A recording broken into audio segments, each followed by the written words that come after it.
All right, thank you, Tony. It's the 7th leading cause of death in America, and according to the Centers for Disease Control, it affected more than 25.8 million people in 2011. It's type 2 diabetes. While weight is not a factor in all cases, physicians continue to stress the importance of diet and exercise in preventing the disease. So to talk more about that this morning, I'm joined here with Whit from Texas Tech University Health Sciences Center to talk a little bit more about type 2 diabetes and exercise and health and how all that plays a part and comes together. Is how much exercise you're getting and how much you're eating and what sort of foods you're eating. Right. If you're eating heavy foods, if you're eating a lot of food and you're not exercising very much, you're bringing in more calories than you're burning. Right. And you can control what's on your plate, you can control what you're eating, and you can control how much exercise you get.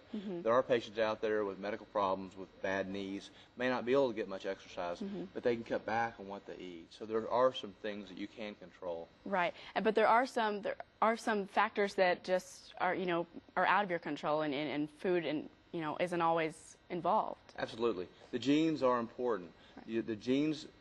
You can blame a lot on your grandparents and choose your grandparents very carefully. Unfortunately, you don't get a vote in that. Right. If all four of your grandparents were diabetic and your parents were diabetic, you may well develop diabetes even though you're not overeating. It's not always a problem of what you're eating or lack of exercise. In many cases, what you're eating is contributing to it. And if you can eat healthy, you can prevent diabetes or you can make it less severe, and you can help control other problems as well. And like we just were discussing, this affects a lot of people. What are some of the ways that people, if they can control the factors, how do they go about doing that? If you do not have diabetes, you can help to lose weight. You can help to live healthy. If you already have diabetes, there are many things you can do to make the problem less severe. If you're, again, eating a good diet, if you're monitoring your blood sugar, if you're doing things like testing your sugar, like going to the eye doctor to see if you have diabetic eye disease. Diabetic eye disease is preventable. Diabetic eye disease, we can find it early. If you see the eye doctor and get treatments like laser treatments, you cannot go blind from it. If, however, you're not taking care of yourself, that's a very preventable cause of blindness. It's unfortunate that people do go blind from that problem. Right.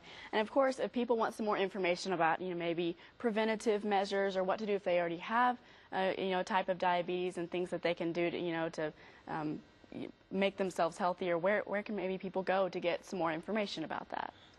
I think you ought to start with your doctor. The websites are useful, and websites do provide information, but websites are projected at 100% of the population. Your case may be slightly different. You may not need to cut back so much on what you're eating. We may need to use a slightly different medicine. So I would favor talking to your doctor in addition to informing yourself. Yes, there's a lot of information out there. The American Diabetes Association has good information on the web. Texas Tech Internal Medicine can help you as well. There are many sites out there. All right, well, it's always good to be aware. Thanks so much for being with us this morning. Don't go anywhere. Stay with us. We'll be right back with more news and weather after the break.